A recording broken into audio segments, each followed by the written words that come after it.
Welcome to the beginning of our pop culture segment. Sprinkle pop culture. You have the Night of the Seven Kingdoms episode 2 dropped, and another funny, enjoyable episode. Big hog. Big Fat hog off the rip. I hope you were waiting for the first wiener of the Game of Thrones show, because it came 4 seconds into episode 2. They're not cutting down in Westeros. I'll tell you that. No, I think wieners have gotten bigger since House of Dragons. Yeah, no, they've enlarged the prosthetics. Yeah. Sir Alan of Pennytree has an absolute hose on him, so shouts out to him. He might not have been a great knight, but he was a great whore. Yeah, did love the whores. Did love the whore around. All right. Did you have something you needed to say? No, I skipped that. It wasn't. Okay. As I thought about it more, I was like, if you haven't heard of it, it's not going to make sense. I don't want to explain a show that I don't think was all that good. Yeah. All right, let's go finish this. Go do the episode breakdown, and then we'll do our Oscar movie. Oh yeah. But yeah, I'm trying to think of after that. After the hog. Yeah, I think it's just kind of we go. What he's walking around trying to ask other lords. Yes. Like, hey, do you remember Sir Alan? He fought for you in this war. Fought for you in this war. I think he's the Tullys or Tyrells. I think. Yeah, Tyrells. well, there was multiple. I think he ends on the Tyrell, and he just goes, nope, don't remember. He's like, he took a sword for you, or whatever. He's like, yeah, don't remember the guy. Yeah, sorry, one of my people that took swords from me. He's getting a little frustrated, and then I think Egg is walking around with him and goes, isn't this a little sad? Yeah. So you little sad boy. So this is a little embarrassing what we're doing right now. Hey, Dunk. And then we hear that, and we see the Targaryen banner ride in across the bridge, and Egg is like, I gotta go. I'm gonna go do the horses thing. You're gonna go do the horses by the lake. Yeah, can I get a mace or a sword?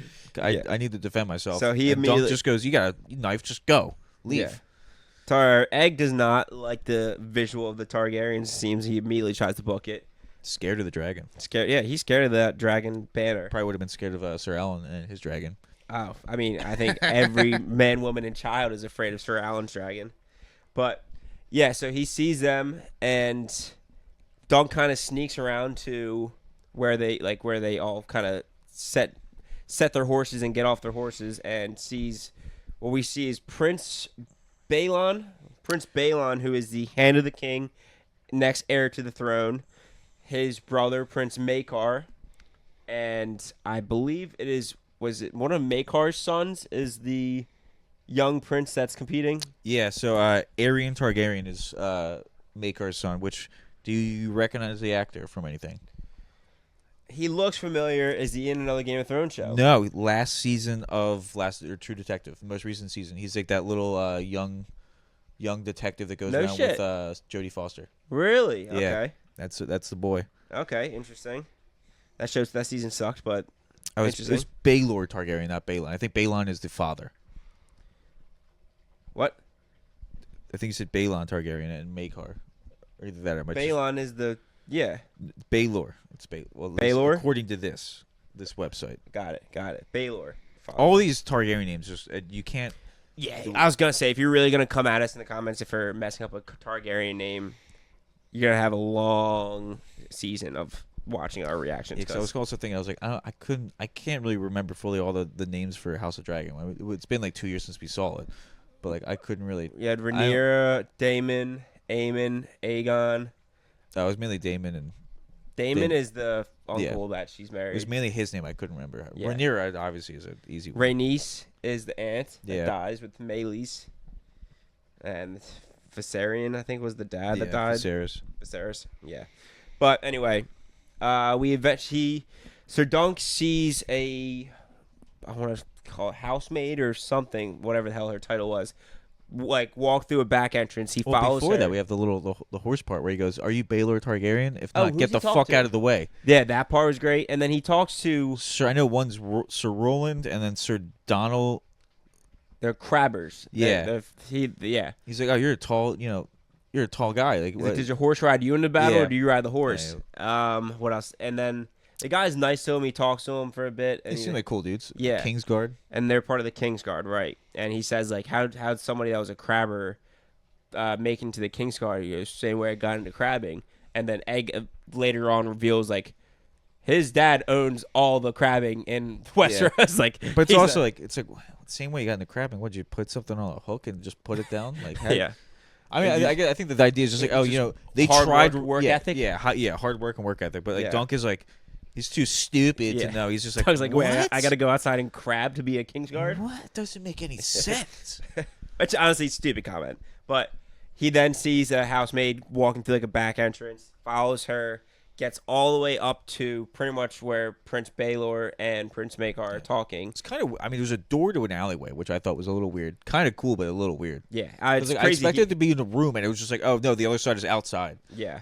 So he sneaks up and overhears their conversation, which we hear Prince Maekar talking to his brother Baelor and saying how he has 2 sons that are missing. And does he say their names?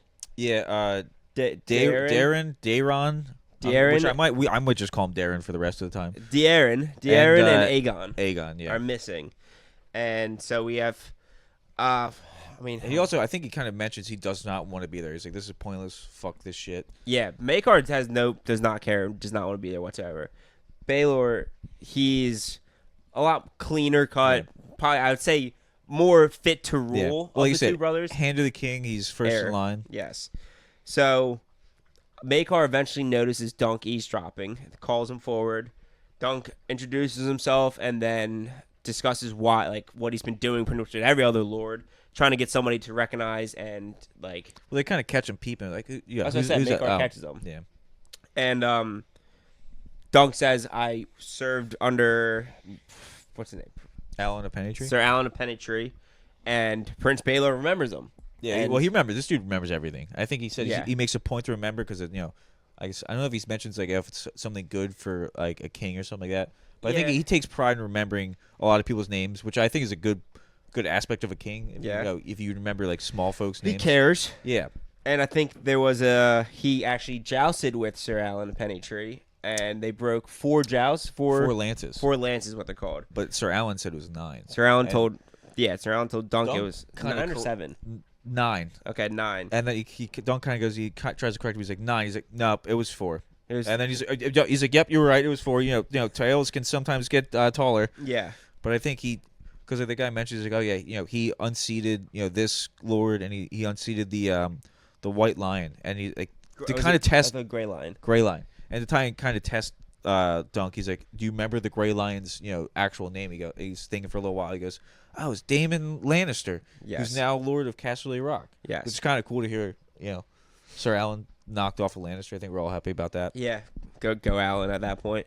But then Baelor then agrees that he recognizes him, and then like turns the guy who was running the tourney was also in the room. Yeah, and he said, I don't see why we can't have this guy joust and compete. Yeah, but he said, but you're not of any blood relation to Sir Alan of Pennytree, so you cannot use his sigil. So you need to make your own sigil.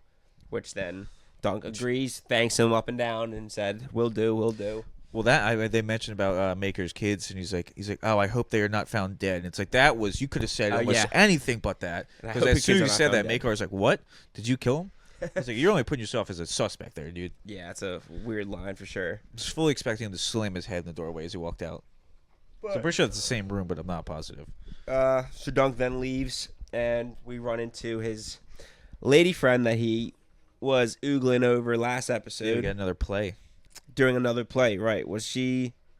I'm trying to remember. I had a good story of this, like what the last play was about. It was all men are because it was a night that was what's it, Joker? Jester, and he was like, oh, all men are jokers, but all men are also knights. Kind of that was kind of like the premise of the quote. So because like the whole thing was like, oh, you're a knight and a jester, like what? That's weird. And she's like her character, I think she says, oh, all men are knights, or all men are jesters, but all men are also knights. Right.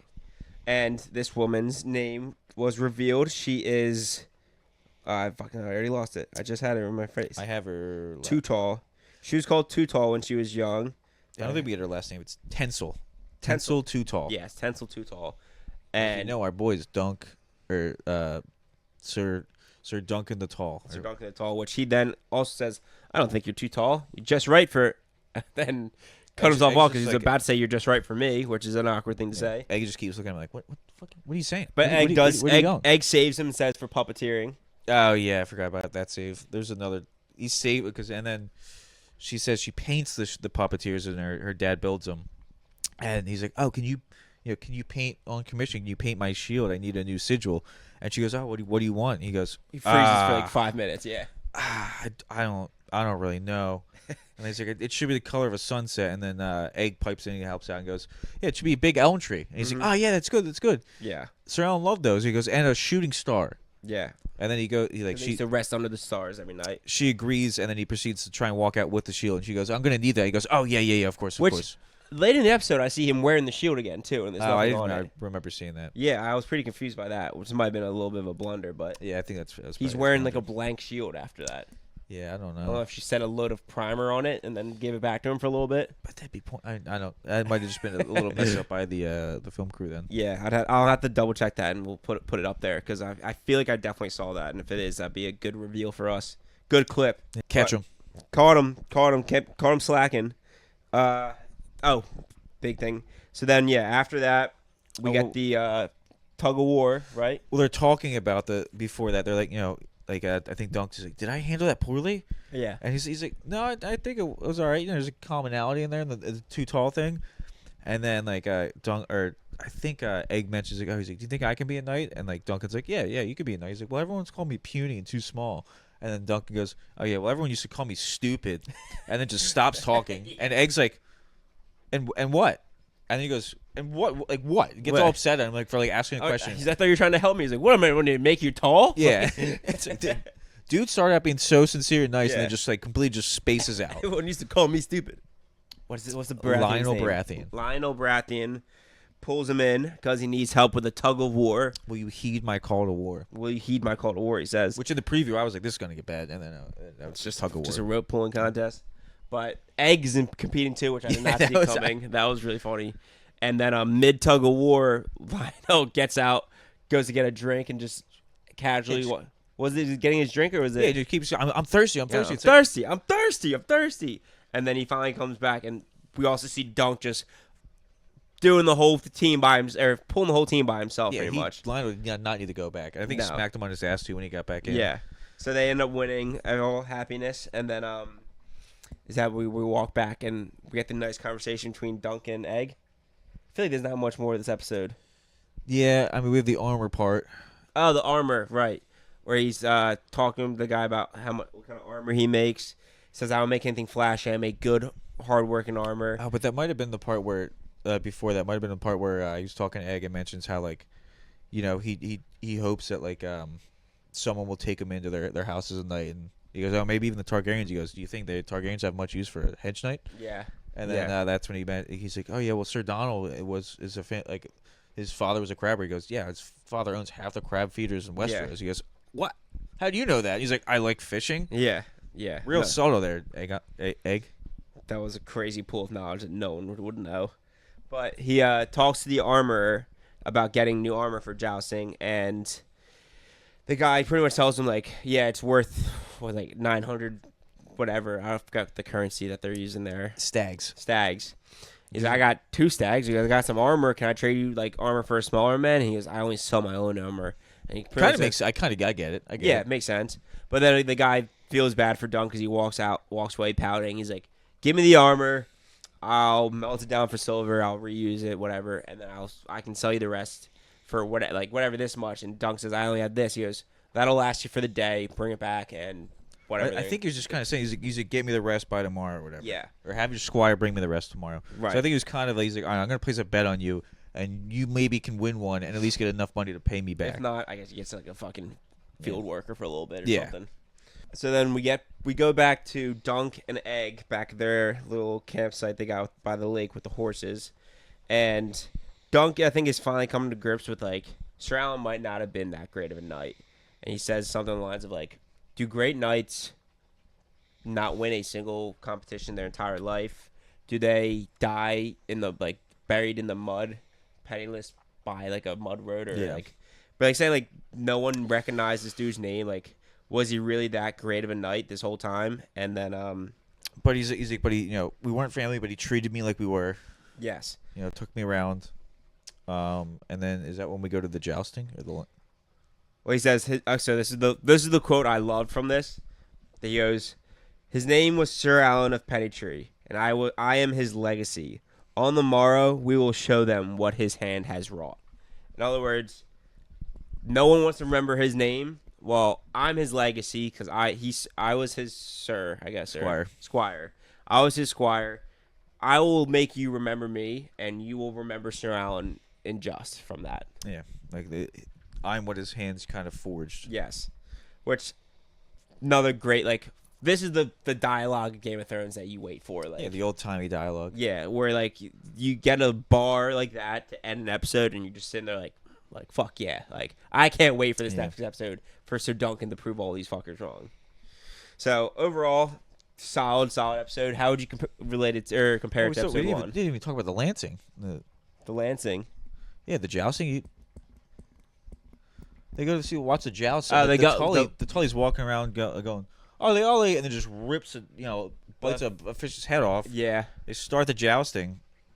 But like before they start, all the important people are sitting up there and everyone's quiet, and then one dude just goes, I forget what the Lord's name is, but he's like, Lord Mager fucks his sheep, and then just starts. Everyone starts laughing. He's like, oh, that dude didn't. That dude. It was the Lord of Ashford. Lord Ashford. Yeah, but like that dude gets no respect. No, he gets dogged. And they start jousting. Some of the dudes are going down hard. Mm-hmm. I don't really.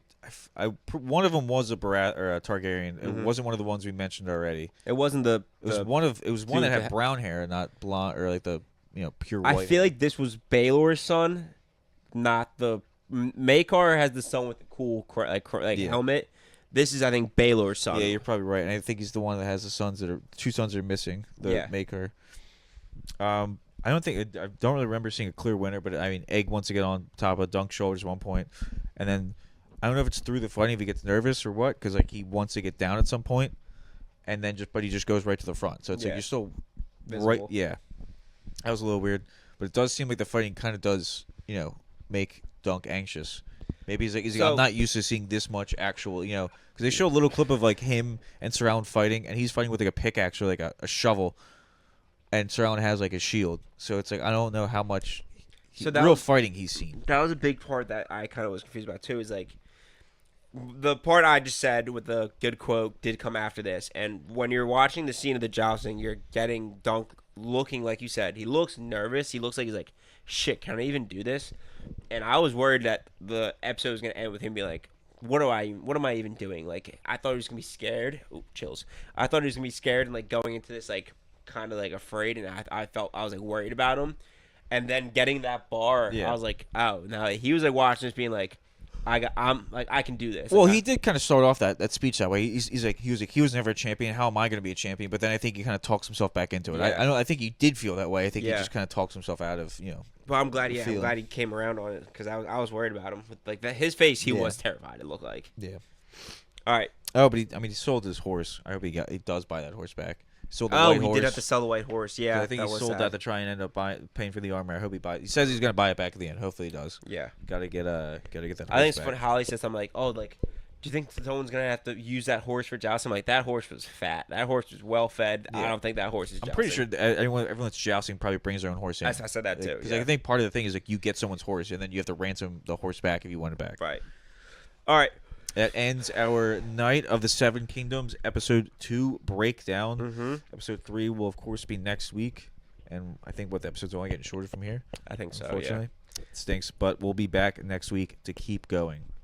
I was gonna say, are we gonna end the short there? Or should we do the Oscar stuff in the same one too? Oh, I guess. All right. Yeah, pop culture's still going. Yeah, we're still sprinkling on you. I forgot we weren't doing just yet. All right, makes sense. So like we said last week, we're gonna try and cover like the Oscar nominated movies leading up to the Oscars. And so Ryan, earlier, I think a week or so ago, you watched Weapons. I watched like December.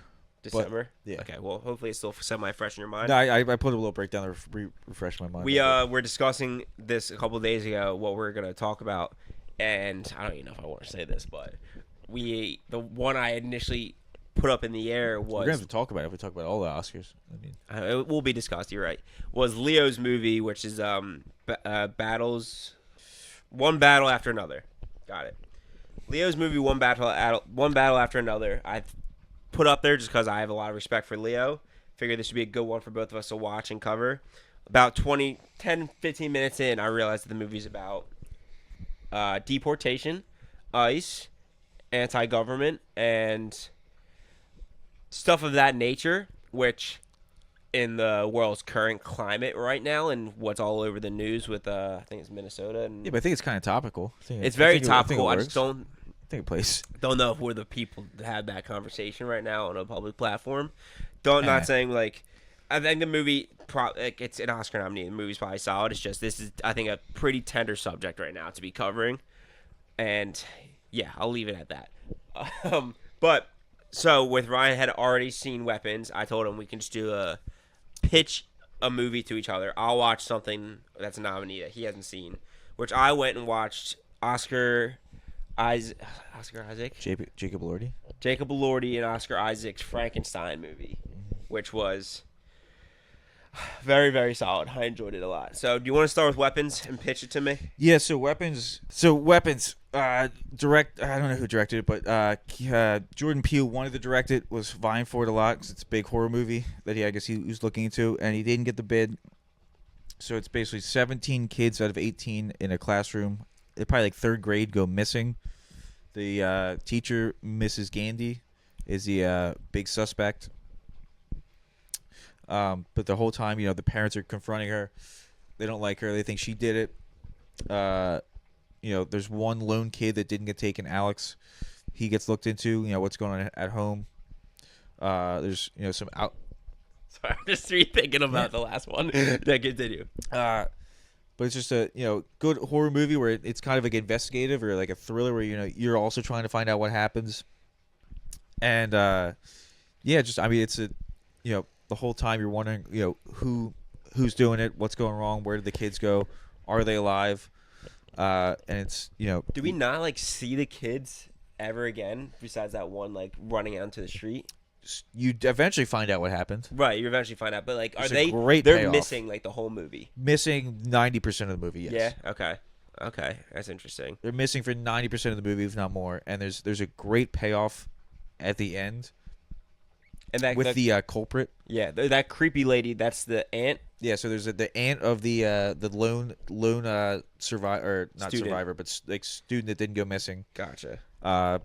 Creepy lady. Because his parents are sick, so she's taking care of him and his parents. Because I say she's all over the trailer. She's like the scary face of the trailer. Yeah. I mean, listen. But the payoff's great for the ending. Great payoff at the end. I mean, the whole time I was like, all right, well, I think it's this person, and then like when like you find it, like, all right, you think you're right, and then it's just like, whoa, that's what happened to him at the end. Oh my god. Yeah. Okay. Much better. Yeah. Much better. I thought it was a breakdown, not a pitch. That's what I said. We're pitching movies to each other, just like sell them to each other. That's why I was like, who the hell is going to want to listen to this instead of just watching the movie? Well, that's where I was saying. I was like, it might be better if we both watch and break it down. I thought you were just like, oh, I'll break down one, you break down one. I was like, that might be kind of boring. Pitch the movies to each other, and that we're like selling the movie to each other. All right, you sold me. I was gonna say, I love a crime like documentary, like crime movie, and like a case of missing. Like that's all. I love all that. You still don't know the ending, so I don't know the ending. No, you didn't. That's why you're getting closer and closer. I'm like, I gotta cut him off, or he's gonna tell me the whole movie. All right, so with Jacob Elordi and Oscar Isaac's Frankenstein movie was a very interesting take on this. I enjoyed it a lot. It's the order that they do the movie was interesting. So movie kicks off where we're in like a snowy abyss, and Oscar Isaac plays Victor Frankenstein. Jacob Elordi plays the monster. I was gonna say, what came first, Dr. Frankenstein or the monster? Did the monster? Well, his name was Victor Frankenstein from the beginning. Yeah. No. Well, I wasn't sure if you said it took a weird take on it. I was like, wait, did the monster make Dr. Frankenstein this time? Victor Frankenstein is Frankenstein. No. So we get Oscar Isaac, Victor Frankenstein, where we start the movie off. He's like with a bunch of sled dogs, and then he gets like picked up by a boat that's frozen in the snow, and the monster is chasing after him and like beats up this whole crew of the ship sailors, and they eventually get him to they get a moment of break from the monster. I think they get him underwater. So the movie starts out post post operation. Okay. So yeah, and then the guy brings Victor Frankenstein in, and he goes, "Let me tell you, like, what happened, like, why this monster is only after me, and he won't stop until he gets me." And then it shows on the screen Victor's tale, and it jumps back to him as a kid with his parents. His dad, played by Tywin Lannister. Oh, nice. Which was cool. The dad was a doctor, raised him up. The mom was pregnant with his little brother, and the dad performed the labor. Mom died in the labor, and so he grows up with his little brother. Fast forward, the dad ends up dying as well in the flashback. And how young were they? What's that? Or about how young were they? Were they still kids? They're still like 13 and 10. Teenagers, basically. Yeah. Young. And so they grow up in Oscar Isaac, Victor Frankenstein, pursues medical field and wants to beat death, pretty much. That's the whole premise of Victor Frankenstein, is he wants to be able to beat death because his dad said the reason the mom died is no matter how much medical you study, you can't beat death. He wants to learn how to. After the dad dies, the brothers get separated. He goes, Oscar and Victor. I gotta call him Victor. Victor goes to London. Oscar, the little brother, whose name is Will, I think, he goes to another country with another relative and studies finance, becomes quite successful. We fast forward to Victor trying to teach a class about pretty much how he's figured out how to keep something alive after they die. He makes fast forward, the brother is marrying somebody. The dad of the significant other wants to pay for Victor's experiments. He ends up finding like a battlefield, gets body parts, makes Frankenstein. And Frankenstein can't die no matter what. No matter what happens to him. It beats death. Bloodshot, like gets shot, healed. No matter what happens, he can't die. So then when he is created, he has him chained up in the basement and becomes a dick to him, pretty much. Victor becomes an asshole because all Frankenstein can say is Victor. And he's like, I created this beast, and he's not even intelligent. Like, what the hell's the point? I wanted him to be intelligent. He's like, say something other than Victor. You got a dead guy's brain in there. What do you expect? It's a dead person. Yeah, I don't know. Like, he's furious that he can't say anything besides Victor. Is an asshole to him, pretty much. And shit hits the fan. He ends up having to abandon it and like just tries to burn the whole castle with Frankenstein in it. Frankenstein escapes. And let me burn the guy that takes bullet wounds. Well, I don't think he didn't. He knew that he healed. That's why it was stupid. Like he's had his hand cut and healed immediately. He knew that the guy had like healing. Like burning might work at some point, but you have to put him on like a stake and like burn him like with like a flamethrower. Obviously, he doesn't know the lore, but like Frankenstein is terrified of fire. Like that's the biggest thing with Frankenstein is he's terrified of fire. He just he's terrified of it. Like Victor moves on, thinks that the monster's dead with all the history, with all of his research, everything. Like he's getting out scotch free. Monster shows up again, long hair. Like it looks, and he like has a cloak on, looks like normal, and then we get to him like chasing. I think I'm trying to think of how. And then we get to him chasing after him, and then Victor's story gets interrupted with Frankenstein getting into the boat, and then he walks in, and he goes, like the sailor comes up like prove that you're the monster that your creator says. And like, because he's about to punch him, and he goes, "My master's told you his tale. Let me tell you mine." And like, oh, jeez. And then we get the Frankenstein story, or the creature's tale, and it shows what happened after the fire, and it's like a cool whole story of he is like hunted down because he looks like a freak. Finds some like blind guy that takes him in it because he doesn't see him, and like teaches him all this stuff about like how to read and all this, and like it's a really sweet tale. Victor never thought maybe I had to teach this newborn how to read. He's a dick to him. He's just so evil to him. Well, yeah, but you said he was evil because he all he could say was Victor. Well, it's like, yeah, maybe teach him how to say other things. I think the tone wasn't good, so he was like terrified. Like the monster was terrified of him. Like anytime Victor came down, he was like and I was afraid of him because he like would pull his chains to get like he was a dick. Yeah, I got a little slip talking about blind guys and people that can't really talk that well. Helen Keller's fake. Yeah. Okay. Great. Breaking news. No, it's breaking news. Helen Keller is fake. She could apparently hear and speak a little bit, and it was just all made up. Like that Family Guy skit. Did you ever see that? Maybe, but no. This is actually real. Science came out that she could speak because like apparently doctors were like she would react to loud sounds and bangs, and it's like this is all fake for money. So Helen Keller's a liar. There's a great skit on Family Guy. I'll get back to Frankenstein in a second, but there's a great Family Guy skit where they say something like, "Oh, like Helen Keller," and it shows like a bunch of girls at like a table talking, and she's like, "Yeah, fuck that bitch. Like I don't even like care about her." And like a nun comes by like, "Hey Helen, how are you doing today?" And she's like, and starts making noises, and the nun walks away and she goes, and flips her off. It's a really funny sketch, but so you get the he tells like the whole tale of how he like got to this point and is now chasing after him, and it's just you get a great backstory of the monster, and like Jacob Elordi does a great job portraying it because like you really feel for the creature. Well, I thought Jacob Elordi was Frankenstein. Frankenstein, the monster. He's Frankenstein's monster.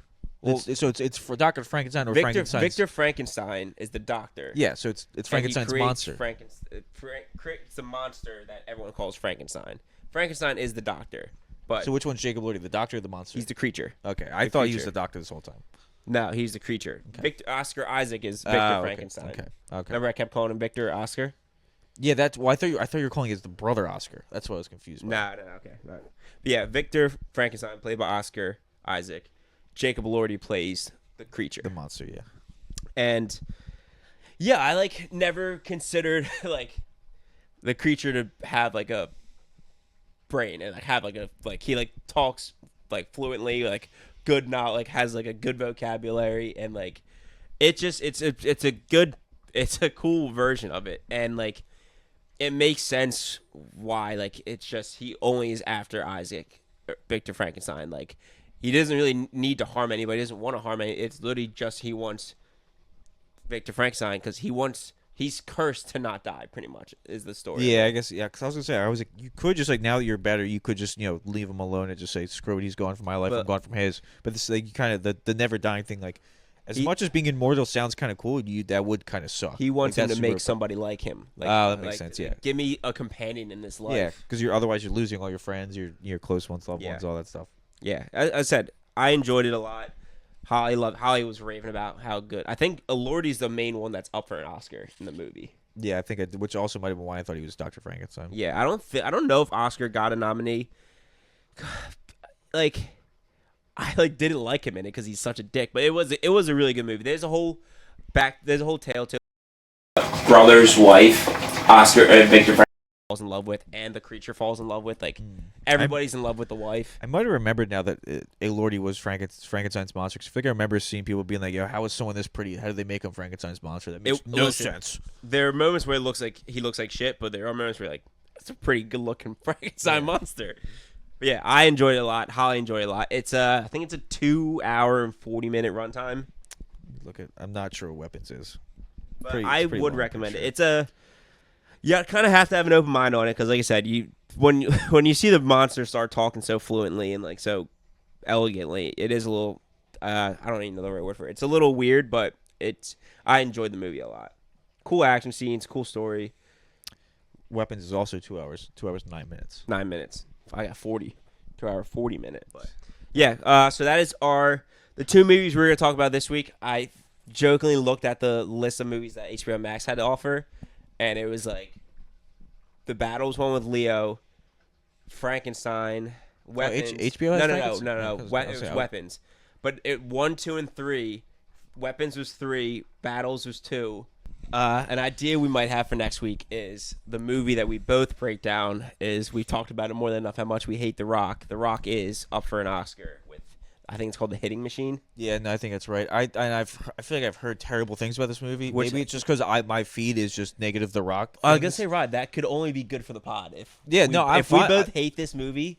I mean, hey, I thought we should. When I saw War of the Worlds and I thought that was a terrible dog shit movie, I thought you should watch it just so we could talk shit about it. No, but I think this would be a great. We should both force ourselves to watch this movie this week and have it to talk about. Because, listen, I I will try to go into it not hating him because he doesn't look that much like The Rock. He got a lot of fucking. He does look crazy.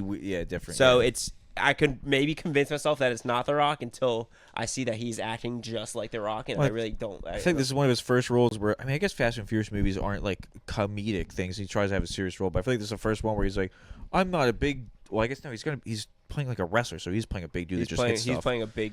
Yeah, so I guess he's basically the same role as ever. He's playing The Rock. He's just playing. He's just playing it. He's just playing less comedic. Yeah. Listen, that's like the whole thing. Is like David Bautista plays a bunch of roles and plays them well.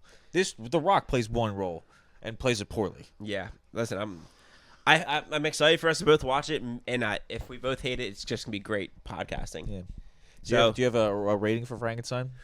Let's see. I think we should probably keep ratings, and we'll end up making our top 10 or whatever, however many there are. Out of 10, I think I can.